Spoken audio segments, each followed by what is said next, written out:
It's the intel about the next generation of Bulldogs. This is Before the Hedges, brought to you by Kroger. Let's go, I'm a Bulldog. So Georgia, who I'm picking. So before we get started, I just have to applaud you on even having the mental bandwidth to be here today. Yeah, it's kind of crazy. 16, it's Sweet 16, Kaylee. Like it. We got 16 in a month. Here's some fast class facts. Folks, there's some schools right now, they don't even sign 16 high school players, period, anymore. They're mostly in the portal. You got Georgia adding 16. That is a record. Well, actually, you want to goose it up a little bit. It's actually 18, counting the two 2027 commits as well. And Kaylee, we've went far and wide, spanning not maybe the globe like Wild World of Sports style, but definitely spanning the Southeast and covering a lot of these stories. So we were actually lucky enough to get sent some inside information on what Jeff looked like in his office on Monday night after it was all wrapped up. We'll show it to you here on the screen. This comes from our friend Connor Riley on Twitter, who said Jeff and other UGA recruiting writers after the month of June. And of course, it's the famous meme of a restaurant employee sitting outside on the bench, head down. I can only imagine that was the feeling that you had times probably a million. Well, it's kind of like you know some of it's coming, and that's a famous name, Southern spicy chicken joint. We're following Brandon Adams' protocol about the plugs here. But I tell you, Kaylee, everybody felt like that, probably the Georgia recruiting staff, the Georgia coaches, maybe the other schools that were competing with Georgia for some of those guys right there. And, you know, the funny thing about it, Kaylee, is there was one more after that day too. That's how crazy the month of June got. And really, guys, let's be honest. That was a flex. For the month of June to finish up. You already had 14 commitments, and to Georgia to add 2 more in the 2026 class, then to get the whole number up to 18. That was a flex. They were showing off there. Well, now that we're here on Wednesday, I feel like we can all finally take that deep breath after the month is over. And now that you've had time to process everything and look through the numbers, I mean, has there ever been a month in the history of Georgia recruiting where they've been able to pull off 16 commits? Is this unprecedented? Yeah, it is. Because, you know, first of all, the thing I want people to realize is it's kind of, you can't go apples to apples anymore, Kaylee, because this recruiting class is coming together with 105 guys in mind and no longer kind of like 85 guys in mind. Like, there's some commitments in this class that I kind of take a look at and I go, okay, is that an 85 guy or is that a 105 guy? And what I mean by that is we all know the house rules and the new settlement. The SEC is going to play by 85. They've kind of agreed upon it for this season. But the next season and the seasons to come, a lot of these guys are going to be walk-ons where that would have been walk-ons, would have been the PWOs, but now Georgia's kind of got to recruit to get to a 105 roster. And again, Kaylee, the fact that the only thing that comes to mind is late 2018 when this was the first year of the early signing period in December of 2018 when I think Georgia got a flurry of maybe like 10 in like the week leading up and maybe 5 or 6 on that first early signing day. I mean, guys like Channing Tindall, I'll never forget that story. I was driving back from somewhere. I pull off the side of the road and like, you know, Jamari Sawyer had already went that day and like Cade Mays had already went that day. And you're just like, yeah, they got more. And Channing told me the day of, he's like, man, I just wanted to jump on the boat because everybody else was doing it. He was planning to do his during the traditional signing period, but he just decided to go ahead and jump in there. That's about all you see, or maybe the Februarys of days gone by. But especially now, especially in this era, I think 16 in a month will probably be the new record unless Kirby goes, all right, let me just do 17 next year because he can. So one quick question before we move on to the rest of the show. What was more impressive to you, 16 commits over the span of 1 month or 3 in one day? Got to be 16 because you have to kind of time this together. Like I'm going to be in the camp that I truly believe that there were some guys that were ready to commit and Georgia was like, hey, how about I do it on this day? And they kind of played Connect Four a little bit around other commitments that were already scheduled, trying to line everything up like air traffic controllers. But 16 in a month is insane because Kaylee can really only happen now in June or July because you have pressure from 2 areas. The kids want to get it over with. You had this revenue share deal where some folks were trying to front load the contracts. We saw how busy Open Endorse was yesterday with like record monies being funneled from colleges to athletes now. But I think this was kind of an anomaly, like an outlier, but you're also going to realize that a lot of times now there's also pressure for these kids to get their decision done before their high school seasons. And crazy, Kaylee. School starts in Georgia, at least for my kids, on August the 1st.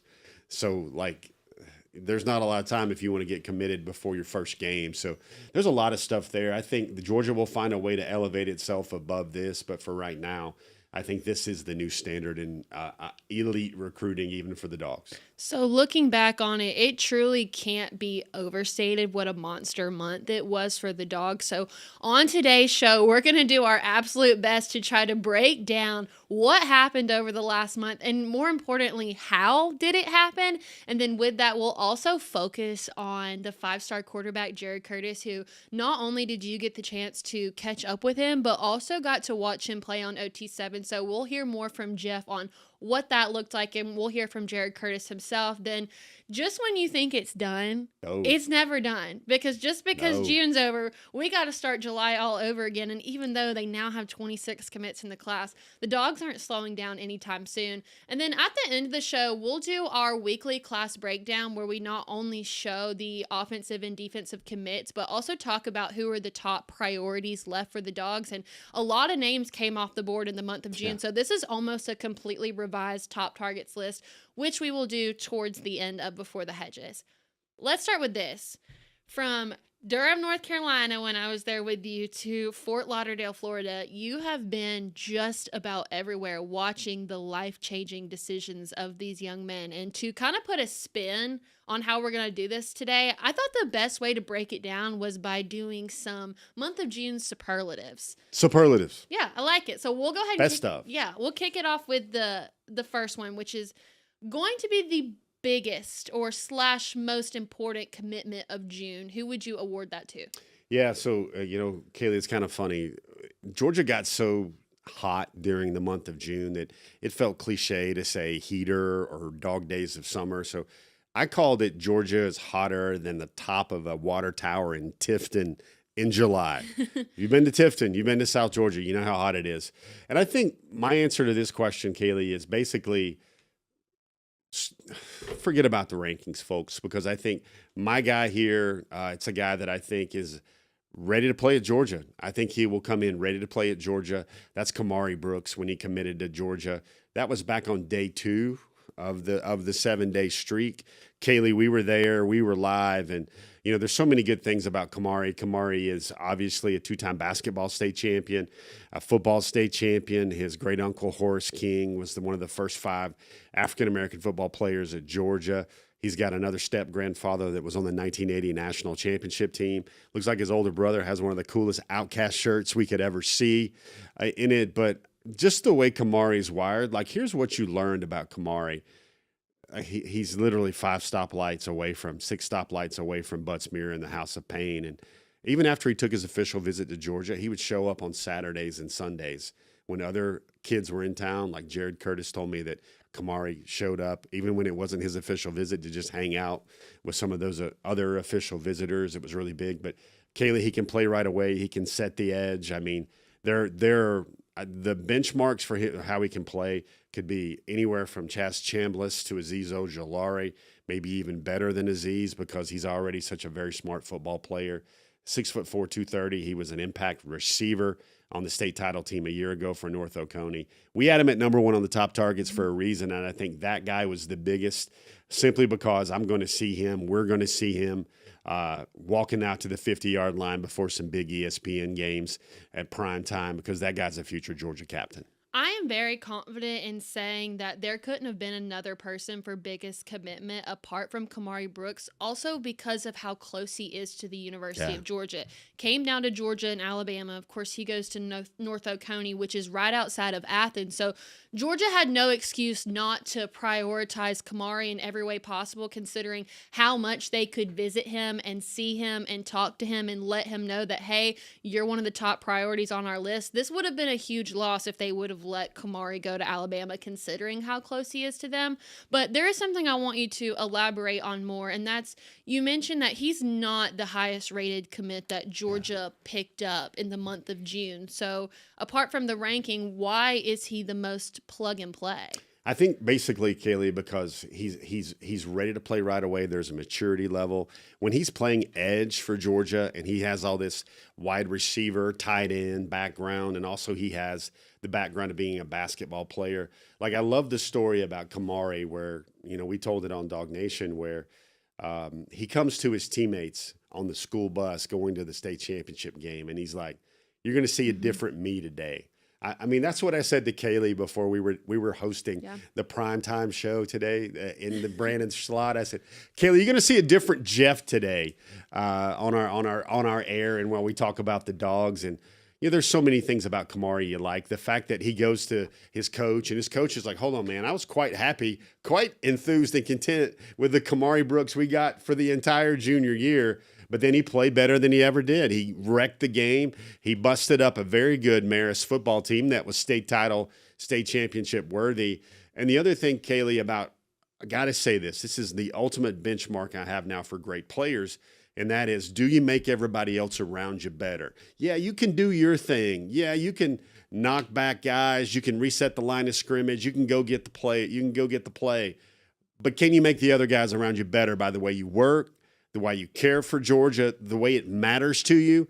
That's why Kamari Brooks, I think, was the best one here. So we got to keep it moving because we've got a few of these. This next one is best theater. And before you tell me who it is, can you explain more in depth about what you mean by best theater? Yeah, so we call it that cinema. Like, where's the Spielberg moments? Where's the Francis Ford Coppola moments? Because we've seen them. We remember Mason Short last year. You remember Juan Gaston last year where he played the Russian nesting dolls type thing right there where he kept pulling off layers. And I think the best cinema it had to be from a Georgia legacy, and that was P.J. Dean. The guy who committed to Georgia, and it was a bitter fight with South Carolina to the end. Mm-hmm. That's some more of that friendly rivalry there between Coach Beamer and Coach Smart. You can kind of see that at work. But not only did he commit, he had the hats in front of him, but he reaches down under the table and he pulls out, the video here is great. He pulls out a Georgia helmet, and it is a Georgia game-worn helmet that his brother wore. Mm. And, Jared is his older brother, Jared Wilson, the guy that was a center at Georgia, and then now was a third-round draft pick. He was at the ceremony, and I thought that was, show us something you'd never seen before, right, Kaylee?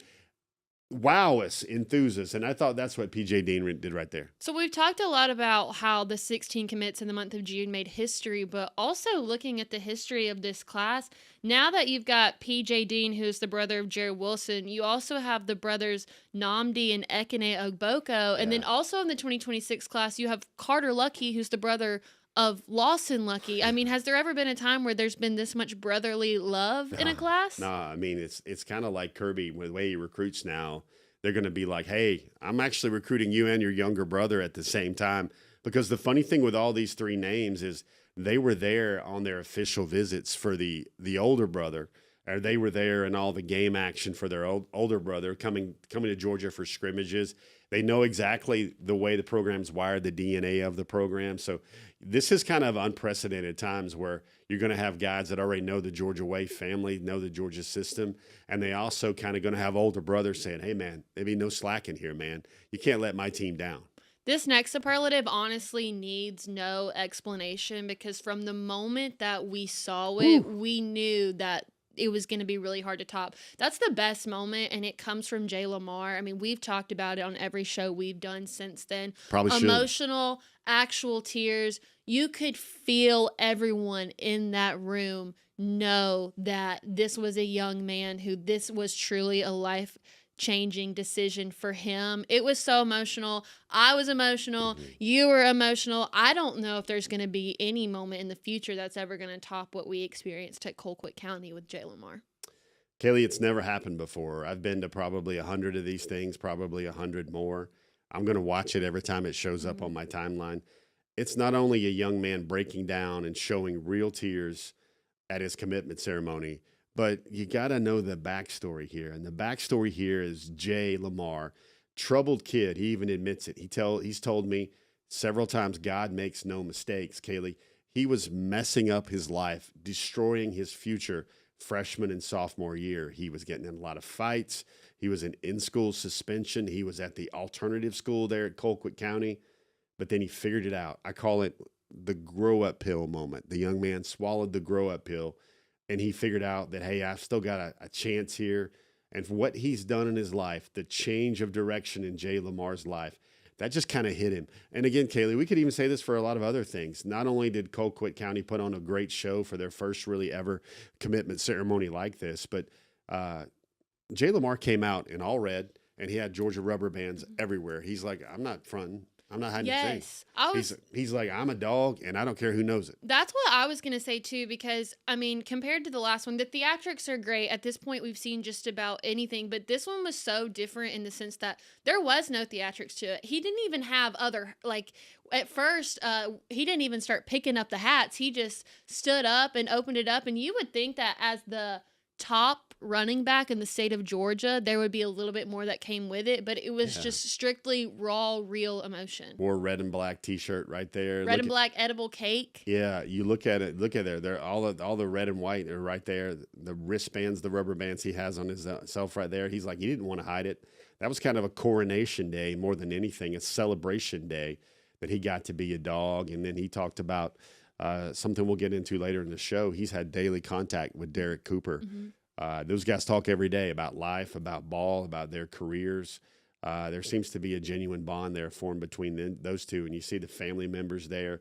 Kaylee, there were probably, what do you want to say, maybe 50 T-shirts there that were all wearing that Jay Lamar T-shirt, family members and friends and loved ones in support of him that day. So that's one of those, Kaylee, that I'm not even going to think about the miles it was to get down to Moultrie. It wasn't that many. To get us there, because that was worth the trip by far.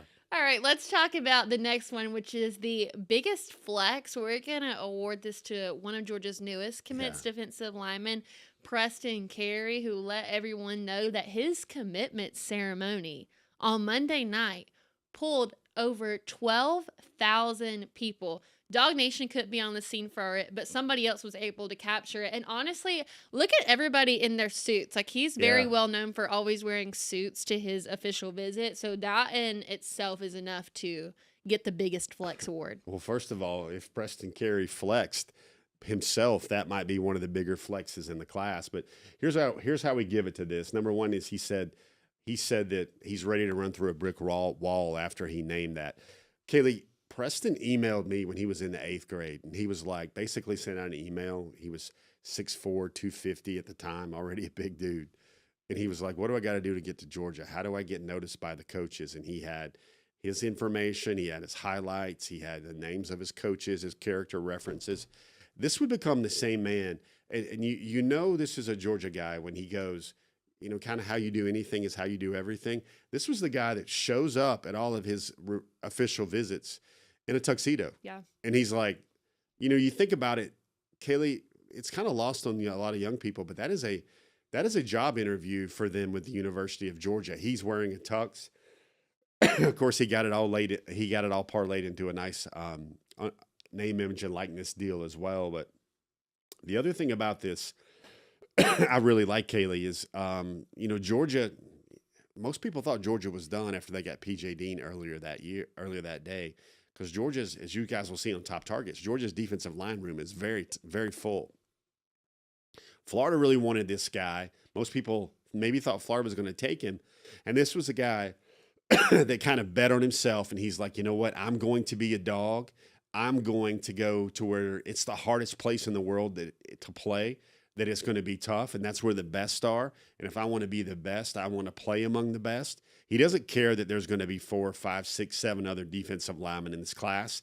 This is a guy, Kaylee, that will be a run stuffer on first and second down. He's about 6'5". He's about 300 pounds right now. And he wanted to be a part of this. It didn't take a lot of NIL. It didn't take a lot of last-minute recruiting. He was sold on Travion Scott from the jump. Even when he was in the 8th and 9th grade, he wanted to be in the best place it was to train football players. So to round out our superlatives, the last one is going to be the best soundbite. And look, we got a lot of great sound from guys this month talking about the relationships with their recruiters, winning national championships, guys already shutting down their recruitments. But there was one that stood out above the rest, and that belonged to defensive lineman James Johnson. What type of player are the Dogs going to get? They're going to see 52. What's that guy going to be like on the field in Athens? He's going to be a great dog, dominant, better than Jalen Carter. Throwing that out there, huh? I'm throwing it out there now. Jalen Carter, huh? Jalen Carter. That's like having 400 pounds on the bar to bench that, man. You know how tough that is, right? Oh, yeah. Why can you be the next Jalen Carter or the first James Johnson in Athens? Because I'm just explosive off the ball. The film says it all. I'm dominant. I'm fast, too. And, I'm very agile and versatile. So that's why I could be better than Jalen Carter. Here's the thing. Not only did he say it, he doubled down on it. I asked him, I said, hey, man, I know you're probably caught in the moment. Are you sure about this? He was very sure about this. And, I know folks will sit there. There's two camps on this, Kaylee. They're going to be like, I love the confidence. I want a player that feels like that, kind of like in Maverick or Top Gun. You like that in the fighter pilot, right? There's that camp. And then there's the other camp of like, goodness gracious. Jalen Carter was walking back juniors in his first practices at Georgia. And then he did the thing with Jaden Daniels. Well, surely all this, the bar is set very high, but at least one service ranks him as the #1 defensive tackle in the country right now. And you got an elite DT making that sort of comment right there. I mean, Kaylee, the first play on his tape, he literally walks the guy back into the quarterback, chases him around, comes around and gets a half sack with a tandem teammate right there. I'm going to say kudos to James Johnson because that guy is active. You know what? Knowing Jalen Carter, though, and his personality, I feel like he would be in support of this. Like, you know what? Okay, put the pressure on yourself and live up to it. He'd probably be like, come see me in Philly. Come see me in Philly. We got room for you. All right, so coming up, we will catch up with the 5-star quarterback, Jared Curtis, and discuss where do the Dogs go next after this historic month. But first, we want to remind you that here on Before the Hedges, we are brought to you by Kroger. Not only are they with us every single week, but also all of the commitment specials that we've been able to bring to you over the month of June wouldn't be possible without Kroger. And as 4th of July is coming up this Friday, of course, 4th of July brings the 4th of July barbecue. It's one of the things that I most look forward to is hot dogs, hamburgers, fruit platters, cake. So when you are grabbing all of your stuff that you need for the 4th of July, think about our friends at Kroger. And to make it even easier on yourself, in order to use that Kroger delivery, sign up for Kroger Boost. You can do it by going to kroger.com/boost. You can try free now for 30 days. Save up to $1,000 per year with 2 times the fuel points and that grocery delivery. That's just going to make your everyday life easier. Let's shift our focus. Not only has the Dogs recruiting team been working overtime in the month of June, I think we could also rope Jared Curtis into that category. He's been earning his keep on and off the field. We'll start with the off the field stuff because when we went and visited him for his commitment in Nashville, he made it very clear that as soon as that happened, he was going to go grab the guys that he wanted. And I think Brandon called it the Pied Piper. He went straight into that Pied Piper role. Yeah, that's something you want your quarterback to do. They're class builders. They're class anchors. I kind of remember when we first started covering quarterbacks at Georgia here, we were like, is Bailey Hockman way back when out of McEacher and a Pied Piper? Oh my God, I just totally forgot about that. Was like, wow. Long time ago. And it was like we brought up Jake Fromm. Jake Fromm was also one of the best. But here's what I like about Jared Curtis. And this is kind of some maybe new spill we hadn't talked about yet. It was kind of like Kaylee, he had his moment. You know what I mean? Mm-hmm. And he had his 2 commitments. He had his ceremony. And then everything else wasn't about him. I was told he didn't take a lot of pictures at his official visit. He kind of more focused on taking pictures with the other guys, talking to the other guys. Sure, he took a few because every recruit comes out an official visit photo shoot with about 400 images or at least 400 poses. But he made the moment about my time and my turn is past. It's time for me to work on some dudes. And you like the way he's been going about it because, Kaylee, some people can put a put a message on an Instagram post, hey, come join us. Or they can tweet out some things, and it looks like they're recruiting, but really they're not. I mean, it can look like that's what we call faux recruiting a little bit.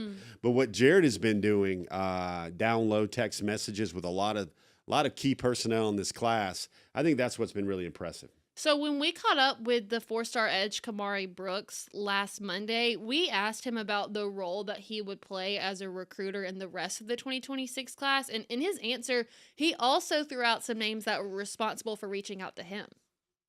Anybody let me know that they think that we could get, I'm going to definitely start hitting them up. You know, Jared Curtis, he kind of helped me out. He been texting me, you know, like I said, I know a lot of their players. So C.J. Wiley been texting, C.J. Allen, Ethan Barber, you know, Landon. So those guys kind of recruited me throughout my process. So I feel like I'm going to definitely be a big recruiter in this class because we want to bring in the best class we possibly can.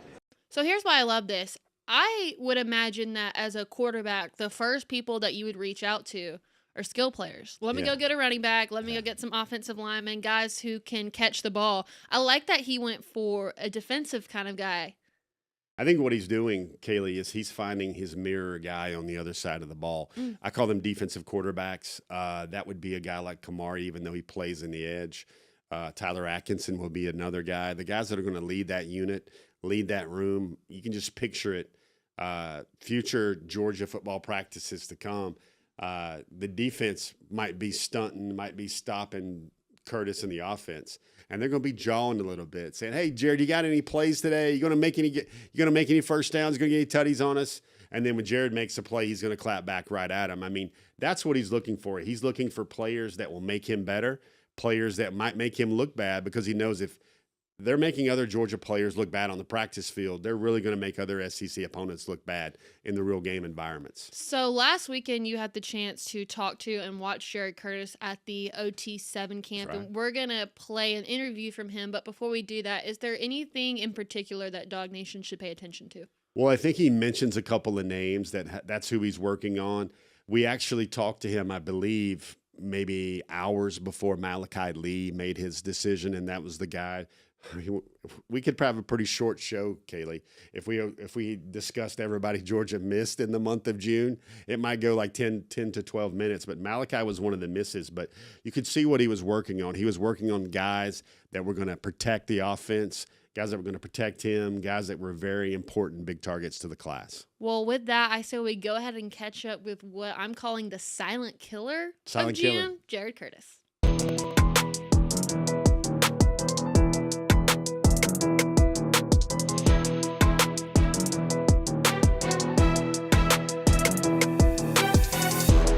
Jared, I was in Athens on Monday. Kamari Brooks brought your name up. He said, like, what you said meant something. Have you been, like, slyly being, like, the assassin in this class, man, trying to figure this out? Trying to a little bit, just telling them what I thought through the process, what really mattered big to me, and hopefully, they listen to it, take it to heart, and make the right move. What was your impression of that guy, getting to know him a little bit? I talked to him a little bit down there on my visit. He came by. He already took his OB, so he just came by to hang out. And, just getting to talk to him. He's a really good guy, and I'm excited to play with him. Dandridge today. How'd you feel about that guy? Did you talk to him? Did you say I want to play with you? You got another receiver today. I talked to Craig a little bit when I was up there on my OV too, and he was up there just hanging out, and talked to him. I talked to him a little bit more, and I'm glad we got him too. How do you feel? Like, it seems like so long ago when you committed, and now you got one every day. It might go on for like 8-9 days, man. What's it like watching that, being a part of the class and build? It's exciting. Seeing what we got. Hopefully we land a couple more, but I'm excited, and hopefully 2 or 3 a day. Who do you want? Who are you talking to? Who are you working on? Tyler. Yep, he needs to come. Malachi Lee, Brett Collier, a bunch of them guys like that. What would Tyler mean, man? Like, that's kind of the counterpart of you on the other side of the ball, right? Yes, sir. That'd be a big get for us, and I feel like we have a chance, but you never know. But I'm excited. I'm excited for that. I think my mom said he saw him, so I'm trying to talk to him. You're full go now. Your coach said you were going to be full go right around the first of this month, right? First of July. So you're going to try it out, right? Yes, What do you got? You worked out earlier today. What do you think you got in the arm right now? I feel good. Just a little toss around today, so hopefully I come out tomorrow and we can win it. You can cut it loose, or what are you going to do? Can you? Yeah, oh yeah. I'm going. We'll go for sure. Jared, what's your message to all these guys that still might choose Georgia or still get a chance to talk to them, man? What are you going to tell them? Commit to the G. Let's do it. Has Hollister reached out to you for any sales on that shirt yet? Oh, they haven't. They haven't actually. Hollister hit me up. Yeah, I mean, like, people were buying that thing, man. I've seen so many Dawg fans, and they're like, hey, I got one. Yeah, yeah. Jared, does it feel good to be over? Does it feel good to be done? Like, how this is the right decision for you in so many ways, it sounds like, right? Yes, sir, for sure. You know, it's a lot of stress lifted off my shoulders before senior season, so, you know, I'm excited to get back down there. I'm not sure where I'm going back down, actually, but we got some of the guys down there and get it rolling. Was there one of these commitments that got you really excited? Let's see. I was excited for Craig, Kamari Brooks. Brady? I text all of them. Brady Marchi. Yeah, I text every single one of my texts. We have a big group chat. Text them individually, and I'm excited to work with them. Last one for you, Jared. I know you think this way, but you look around and see every commitment and think, these are the guys I can win a championship with. These are the guys I want to win a championship with. For sure. You know, just gotta keep our heads down and work every day, and we'll get it done for sure. So we aren't going to mention the brand that you named because we don't do that, but I do want to say that is a humongous missed opportunity on their part. Yeah. But in catching up with Jared over the weekend, seeing him play in the OT7, what was your overall assessment of him? Couple things, couple bullet points. Number one, Kaylee, bigger. He looks like he's very thick, probably 6'4", 230. Looks like he's had a few biscuits. Big strapping guy, going to be hard to get on the ground. Second thing is there was a lot of rust because he was coming back a little bit early. I remember when we were down up there in Nashville, when he made his commitment, he was kind of going to be sidelined with his shoulder and his back until like the 1st of July. Like he was going to come back gunning after the July 4th weekend with his high school team. So it looks like they pushed things up a little bit. Very rusty. He started out. His first game wasn't really that good. Now his second game was really good. That was the one that they went into overtime and then lost in overtime. His RWE, which is Rod Wave Elite Team, yeah, that is the rapper sponsoring 7-on-7. I thought that was like a stat I'd never heard of. No, RWE, there's a new one. But so they didn't get a win over the weekend in OT7. They didn't make the playoffs, but like you saw the big arm. You saw him make a lot of big plays. You saw Jared just kind of look the part of the nation's #1 quarterback, especially with some dimes he threw. Some of them were so good, I wanted to call them maybe, a quarter because the dime looked that good and it was such a big throw. But fitted into some tight spots, darted up a bunch of plays, really impressed a lot of guys. The other thing, Kaylee, is he got to play with Lincoln Keys, Georgia's tight end commitment. Lincoln kind of barnstormed his way down there, got to play with Jared for a couple of series and everything else. So you got to see a future Georgia big play connection there. So still left to go here on Before the Hedges. We'll talk about what's next for the Dawgs on the recruiting trail and list out Georgia's top targets that are still left for the 2026 class, which at this point is not many. And also later, we will still do the R.S. Andrews live cool down. So if you have any sort of recruiting questions for Jeff, even myself, you can go ahead and start getting those in the comments now. Have you ever heard that saying rent-free, Jeff, where like things occupy your mind space for free? That's how I feel about Perfect Day at Coco K. I find myself thinking about it a lot, and then whenever we get off a DawgNation cruise, I find myself telling every person that I know about Perfect Day. I mean, it's worth it to go on a Royal Caribbean ship alone just to visit Royal Caribbean's private island, which is actually voted best private island by Travel Weekly for the last 4 years. It's got something for everyone, whether you want to go with your family and enjoy the water park with that slide that, like Jared Curtis, is much bigger in person. And then if you want to be on the adult only side, they offer 2 different options for that. Now they're actually expanding on the island too. I feel like when we went back, there was already more to it. It really is just the perfect day of a vacation, and I could spend the entire time there. That's but really good. if you haven't had the opportunity to visit Perfect Day Coco K and you want to, Jessica Slater is a great travel agent assigned specifically to DawgNation, and she can help you get set up with your dream Royal Caribbean cruise. You can contact her by reaching her at 770-718-9147 or email her at jslater@dreamvacations.com. So it's crazy to even think that with 26 commits in the class that there's still room for more. So we're going to go over some upcoming commitments that could potentially add to the class of 2026. We're going to start with the 4-star tight end Braden Fogel, who's going to commit July 4th on Friday. So he's a 6'3" tight end out of Mansfield, Ohio, a top 200 recruit. Is this Georgia's last chance to get a tight end that's not Caden Prothro, who we'll talk about in a second? Yeah, I think, he's a pure tight end. The variance there with Caden is he really kind of feels like right now he's going to start out at Georgia as perhaps an X or a hybrid. It's all going to depend on his weight. And I think Georgia has given him that plan. The Prothro family is really good with that plan. But Braden Fogel, actually pretty cool. He's on vacation this week.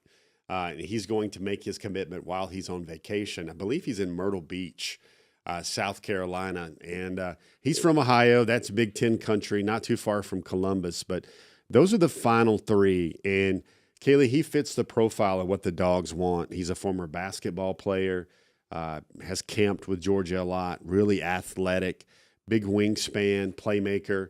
And he's the guy that, Georgia wants, that athlete type at tight end. Fogel's one of those guys I think that really looks pretty promising in terms of with what Georgia usually tries to find. Now, there's also the worry, are they going to have room? What are the spots going to look like? But I think with Georgia and Fogel, the Dogs are a clear contender there for that young man. We mentioned the 5-star tight end Caden Prothro, who's going to make his decision next Saturday, July 12th. We'll have some more information about that at the end of these slides. A lot of crystal ball predictions have him going to Georgia. I mean, is this locked down? I would say that looking at the two finalists, there's really two options. There's Georgia or Texas. Is Texas going to, basically pull together some of the money that they had for Mark Bowman, not Baby Brock, for Mark Bowman, and then is they going to make a run at Caden Prothro? But as we've known with talking to the Prothro family, they're going to have a lot more going for them rather than just a big check and a big billfold right there. So I've always felt like Caden would eventually take a look around, field some offers, wait to be absolutely floored by another school, and then that one would go to head-to-head with Georgia. I don't know if that has happened. I think Caden's going to benefit by watching how Georgia uses Noah Thomas a lot this year. Similar kind of body frame, body type right there. And I think Caden's possibilities with Georgia have always been strong. Kaylee, this is another guy. He's a 3-time high school state champion at Bowden. There's a lot of loyalty there because he's never transferred, even when a lot of folks tried to get him to transfer away from maybe even just 10 or 15 miles away from Bowden to another powerhouse school. So, there's a lot of qualities there about Caden Prothro that seem like an ideal dog. Also on Saturday the 12th, the safety Tyreek Green out of Buford will also make his commitment. And it's funny to think that, I mean, even just 2 years ago, you would hear safety out of Buford and you'd be like, not happening. And then KJ Bolden happened, and now it's like, wow, Georgia really does have a chance. It's between UGA and several others. When it comes to Tyreek Green, we've got him here as an athlete, primarily in that safety role, but is a more versatile guy. But there's also 3 safeties already in the 2026 class. Is Tyreek Green a want or a need? I think he's a need because this is one that the head coach has been recruiting for a while. There's some guys in the class when you learn that, okay, Kirby Smart's personally involved in this recruitment. That means a lot. And a lot of times those players turn out to be great players at Georgia because Kirby believes in them. But I'll never forget, this is the most insightful thing I can say about Tyreek Green is his head coach. Brian Appling at Buford told me that he could be Justice Haynes. He's kind of like Justice Haynes running the ball. And then he's a little bit like KJ Bolden or Caleb Downs as his safety. So that's very impressive there. So the last name on that slide for an upcoming decision is the 4-star linebacker, Nick Abrams, who will commit. It's going to be a Wednesday, July 16th. The thing about the Nick Abrams commitment that I'm most curious about is on the next page, we'll talk about Tyler Atkinson, who has not set a date. How does the Nick Abrams decision affect what will potentially happen with Tyler Atkinson or vice versa? Nick is a prototype NFL linebacker. He's got the length. He's got everything. Really, impressive young man to talk to and try to report his story. Feels like Michigan and Alabama have at times had as good a chance as Georgia. So this is a very contested recruitment. I would think, Kaylee, it might show some dominoes. Like, let's say Georgia wins that recruitment. All of a sudden, Tyler Atkinson's decision. Wow, that's a lot more interesting. That this Georgia going to kind of focus on a pair of NFL-ish linebacker, first-round projectionable type guys in this class. So I think this one won't go the Dawgs' way because I think Georgia and Tyler Atkinson, those two, they're connected, they're linked, they've always been. But listen, if Nick Abrams said, I want to come to Georgia, the Dawgs would definitely not turn him down. But that is one to really watch. Big fan of his game. He is going to be one of those first rounders, one of those All-American types in my mind for sure. So on the next page that we have here for you, we've got some guys that haven't announced but will be coming up pretty quickly. We mentioned the 5-star linebacker Tyler Atkinson, who it's down to Clemson, Georgia, Oregon, and Texas. You've also got the 4-star defensive lineman Valdon Sohn, who we'll talk more about when we get to our top targets here in just a minute. Let's go to Derek Cooper, the 5-star athlete who would more than likely be a running back for Georgia. He was initially scheduled to commit July 12th and then put out on his social media that he was going to delay his commitment. We don't have an official date yet. Was the pushing back of his commitment good or bad for Georgia? I think it was bad for Georgia because that means he's not ready to commit yet. I think that means he's going to still do some more looking because, you know, Kaylee, this is a guy that we'll have a story of him that goes up on DawgNation.com today. We're allowed to plug our own material, thankfully, in this space. But Derek, to me, seemed like a guy that was just ready for it to be over with, and he was almost like, okay, I got the 12th. Good. Now I know I'll make up my mind by then. I'll have to make up my mind by then. It was kind of forcing himself to make a decision. And he told me it was like every other day, back and forth. This school, that school, this school, that school. I think one of the days at the OT7 when I saw him, he was in Texas gear. I believe the next day he might have been in Miami or Ohio State gear or something else like that. So I think Derek's going to be very interesting. Of course, we must trace back to he initially committed to Georgia for a few hours. Last summer when he was committed to Georgia, right around the same time of year. So when mom was asleep. When mom was asleep. That's literally the story. He committed while mom was asleep, and his mom woke up and she's like, oh, no, you didn't commit. Let's walk this thing back right now. Georgia has definitely prioritized him. I think Kaylee gets really interesting for Georgia at running back. If they don't get Derek Cooper, they'll have to probably flip somebody in state to fill out that class right there, especially kind of shows you how important Jay Lamar was, getting him earlier last month in terms of how much that means. But I think Georgia is always going to be a down to the wire school, and I think he's going to have a lot of hurricanes in his ears, so that'll be something to watch for sure. I do anticipate, Kaylee, that the decision will come this month. Maybe he just won't set a certain date this time. So before we get to our 2026 class breakdown, pretty sure I have the green light. I'm just going to go ahead and do it and announce that DawgNation will be on the scene for the Caden Pro Throw decision that will take place Saturday, July 12th. And if you want to get a notification that DawgNation's going to be there the moment we go live, you can subscribe to our DawgNation YouTube page. Not only will it notify you anytime that we go live for a commitment ceremony, but also any of our shows, not just DawgNation Daily, but also Before the Hedges, DawgNation at Large with Connor and myself, which we will do a special edition of tomorrow, but also On the Beat. And while you're here, go ahead and give us a like on our special edition of DawgNation Daily Before the Hedges. I haven't found a way to combine the two yet.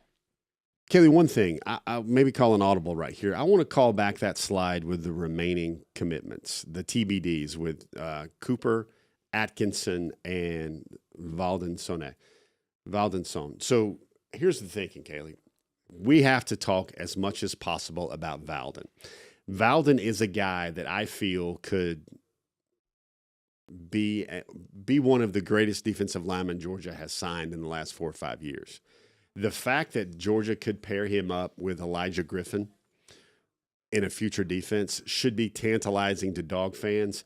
I have been led to believe that there is no recruit in the entire class Georgia wants more right now than Valdon Sohn. Valdensson. And That's how important he is to the Dogs going forward. you'll see how important Jeff feels that he is when we get to our top targets here on our class breakdown. And if you are not someone that typically joins us on Wednesday night for Before the Hedges, we do this each and every week to keep you updated on where things stand with the class of 2026, as well as update you on who are the next priority targets for the class. We always start with the offensive side of the ball, which when we were doing this before the month of June, we were actually discussing how we thought this was going to be an offensive heavy class. And then when we go to the defensive side here in just a moment, you'll see that that is not the case. But there's two things I want to ask you about. One of them is the 4-star wide receiver, Craig Dandridge, who committed last week. I mean, one of the fastest rising 4-star receivers in the state of Georgia. Can you just elaborate on what he really brings to the table? Like, what separates him from the other two? I think really it's kind of body control and how smooth he is, Kaylee. I know lots of people on the feeds, they love it when we speak in player parallels, where it's not kind of comparing him to a player, but this is what his skill set looks like when you see him on the grass. I think Craig Dandridge will remind folks a lot of Terrence Edwards. Really smooth, really technical guy with some speed, playmaking ability, good size. I think Terrence Edwards, I'll tell you one thing. I was talking to a former Georgia Bulldog. This will be a story later on DawgNation.com. And he gave me a comparison for Craig Dandridge. And folks, you guys are going to love this. They said he's a cross between Reggie Brown and Terrence Edwards. Yeah, you guys educate everybody in the chat feed if they don't know who Reggie Brown was, along with Terrence Edwards, because that's something. Kaylee, one other note here about the breakdown. I think Georgia stays at 3 wide receivers in this class. I know Cedarian Morgan is committing today as well, the 5-star out of Alabama. Don't expect him to choose the Dogs. Now, that would be a whopper of a flex on the recruiting trail as well, but you got to remember when you look at this board, there's going to be Georgia, I think, will sit at 3 receivers simply because they know Caden Prothrow can give you a little bit of both at wide receiver and also at the tight end spot. Well, where can Georgia add in the offense? They're going to add a running back, hopefully. They have to add a running back. Obviously, Derek Cooper would be the ideal. So would Savion Hyder. He would be another ideal guy. If not, they're going to have to go and take a look at other options, flipping some in-state guys. I know Latimer at Sandy Creek's a guy that Georgia is going to probably come back and take another look at. Will Rajecki, another guy at Sequoia High School, is another guy. The one name to think about here, Kaylee, and I don't know if confidence is waning on him, but it's Breck Colajay down at IMG Academy. It's Michigan, it's Miami, and it's Georgia for Colajay. Dogs would love to have him. I think Colajay might be the second best lineman in this class on the offensive side should he choose the Dogs. But that one is a very contested recruitment right now, and there's also no timeline given right now for Breck Colajay as well. So let's flip to the defensive side of the ball, and you'll notice that one of these things is not like the other. I had to basically make the defensive line group a triple XL. Like that. Well, so now we went from 2 to 6. Do they keep all 6 defensive linemen in this class? Interesting, Kaylee. That's probably the power question right here, because a lot of these guys, I think South Carolina will still try to flip P.J. Dean. Miami and Texas will still try to flip James Johnson. I think Corey Howard is a guy, big Corey out of Valdosta. Corey's a guy that I think his stock will go up as a senior, and that might draw a little bit more attention from other schools, that maybe the ones that miss on all these big-time defensive linemen. That having been said, Kaylee, they could probably add at least one more in Valden to this defensive line group. And if you look right here, this is the good variance here in the breakdown here. You know, Fitzpatrick, Harris, Calicut, Kaylee, we've had him as a DB because he can do a lot, but Georgia's recruiting him purely to play corner, although he can do so much. I'm kind of torn about where to put him because Chase has been told by the Georgia staff that we're going to play in a lot of places because he's 6'3", 195, can cover, can come up, be physical, and hit. I mean, he was in the 8th grade knocking kids' shoes off. There's videotape on YouTube about that. You have a lot of players here, Kaylee. We must hit this button every time we can. The 2 players that it will be our sole mission to raise awareness on these guys. They're the most overlooked players in this class. Number one is Jordan Smith. I think when all the lists are done, I think he will be one of the top 6 players in this class, and then Justice Fitzpatrick as well. We don't talk about those guys enough. We talk about who's coming down the track next or who just committed. Those guys will be special football players at the University of Georgia. And one thing that we don't do here on Before the Hedges is skip over the special teams because it is just as important. So we've got 2 guys on the special teams, which is going to be the kicker, Wade Register, and the punter. And it's not typical for punters or any special team members to have a star by them. So they also have the 3-star Heron Zerakat. Then we'll move to our class snapshot, which is kind of big picture what 2026 means. So 26 commits in the class of 2026. That's an easy way to remember it. 10 on the offense, 14 defense, 2 special teams members. The most important thing, though, is when we started the month of June, Georgia ranked outside of the top 10 for the national class rank, and now they're at number 2, and they're only a couple of points behind USC. I mean, at one point when it was Texas or Notre Dame at the number 2, they were still at least 10 points behind, if not more, and now Georgia's within that 3.4 point range behind USC, and they have the opportunity to make that jump if they want to. Kaylee, I'm going to call myself out on here. We had a show probably a month ago, maybe a month and a half ago, when I didn't think Georgia's class would be as big as it is right now. I wasn't expecting them to take 2 specialists on scholarship, but I think that's another discipline there where Georgia is recruiting for the 105 there. I kind of thought the class size would stick around 25, but it looks to me like Georgia's expecting 2 things to happen. Number one, there's going to be a lot of attrition after this season. That might be guys flying into the portal. And number 2, that will be guys going on in the NFL. Because, Kaylee, we say this on the show a lot. One of the things when we run our numbers is we look at and we're like, where are the slots going to come from? And so much of this team, like Kaylee, 60-70% of this team are all first-year, second-year players where Georgia is still invested in. They still realize that they're developing them because they can play. They can get in that 2 deep. So I'll admit I didn't think this class was going to be this big. Now I think it's going to beef up to probably at least 5 more guys in this class, counting attrition one way or the other. So that's one of the bigger storylines to watch now is how can Georgia play defense on this class? So who are the guys that can fill the rest of this class? Well, hopefully we'll be able to answer that with the final top targets list. A lot of names came off. We've got 11 names on the board for you today. You've got 2 edges, both 3-stars. One is Gustav Henriks out of Stockholm, Sweden. Then you've got the 3-star edge, Anthony Lunnan Jr. Out of those 2 edges, who is Georgia more likely to pull? More likely Lunnan, but I think Tech's going to make a huge pull, a huge run at Lunnan right here, and it might mean the PPI guy who's in the same organization as Valdenson.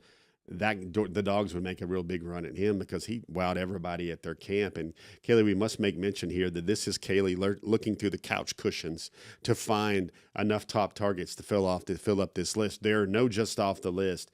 These are the only 11 remaining names we can see right now joining the University of Georgia's class. So we'll move on to our next page of top targets. You've got Nick Abrams at the 8, Brett Colliget at 7, Braden Fogel at 6, Tyreek Green at 5.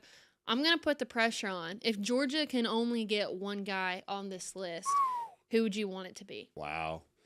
If we're talking purely for my football team, I'd probably say Tyreek Green because he can help a lot. But then you got to sit there and you got to go, well, what does this class still need? Because there's a lot of great players that Georgia has stacked the back end of the defense with. I'd say Colliget. I'd feel good about it because they need those big uglies up front.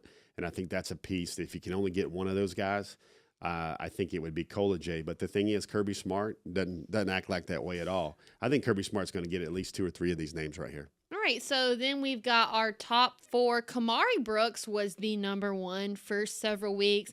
Now it goes back to Tyler Atkinson. Does Tyler Atkinson stay there until the decision is made?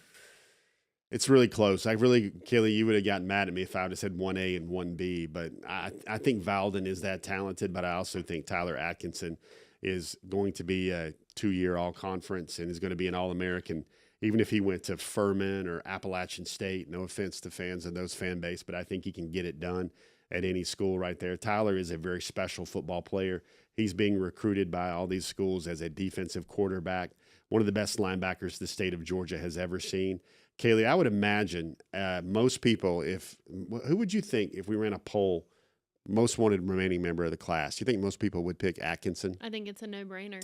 Yeah. I mean, most people might look at running back, though, and they sit there and they say, well, can we get Savion Hyder or can Georgia get a Derek Cooper? That's another big need. But Atkinson is surely a guy that would make the Dogs better, would play right away. So that's going to wrap up our top targets. And, of course, in just a moment, I promise we'll do the R.S. Andrews cool down. But based on any of the conversations that we had today, whether it was what happened, what's next, something about Jared Curtis, do you have any final thoughts?